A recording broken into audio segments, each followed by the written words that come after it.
Dometic 510H Traveler toilets with a porcelain bowl and a plastic pedal on the left-hand side.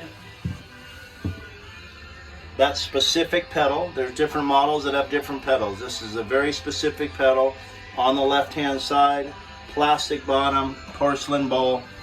Most common issue with these toilets is the spring return cartridge that's inside the pedal here is breaking, and therefore when you push down on the pedal, it won't release back to the closing position. So what will happen in that case is you'll walk up to a unit and you'll see that the ball is slightly open, and even though there's no pressure on the pedal, it's not really quite releasing itself all the way back to the top. So that indicates a broken spring. We've just replaced this spring, and I'll show you the easiest way to do it.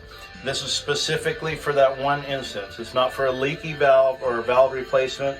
It's for the cartridge spring replacement. So the only tools you need to do it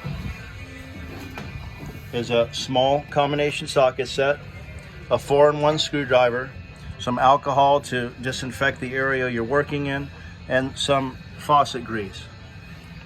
1, 2, 3, 4 things.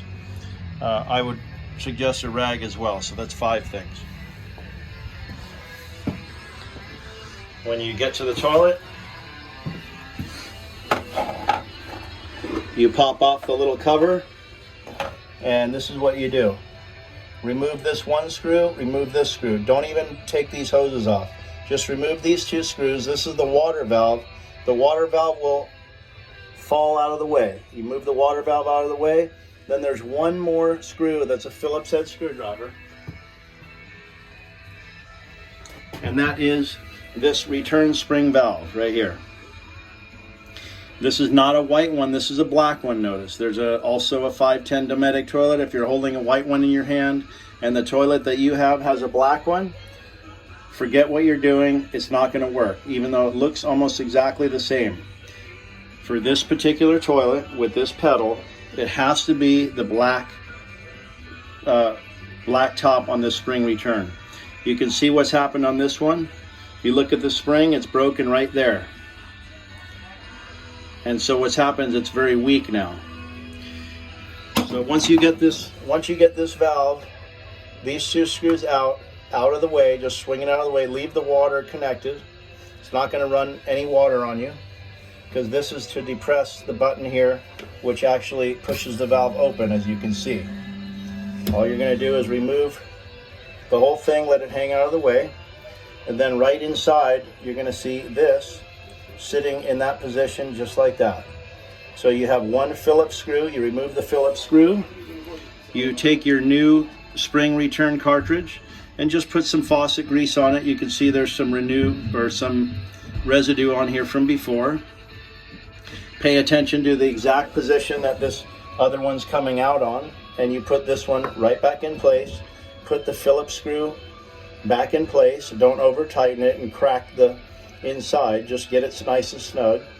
And then once that's in place, then you take this water valve and you just put it right back on and put these 2 screws back in.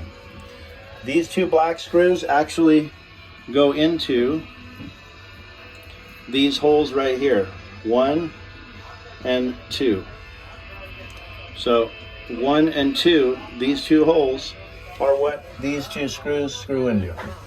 So it's very simple again. Pop this cap off, take out the 2 screws, move the valve out of the way, take out the 1 Phillips screw that's in the middle, pop the spring cartridge out, put the grease on the spring cartridge, put the new one in, reinstall the 1 screw,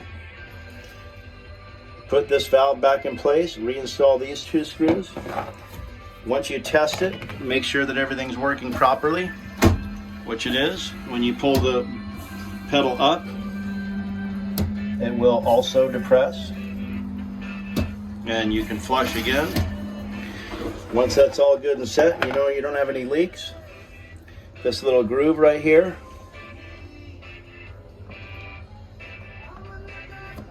fits right in there. And this can be a little tricky getting this on.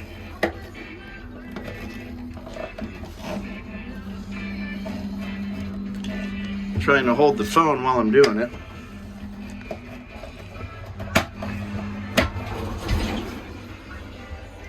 And there it is. Done.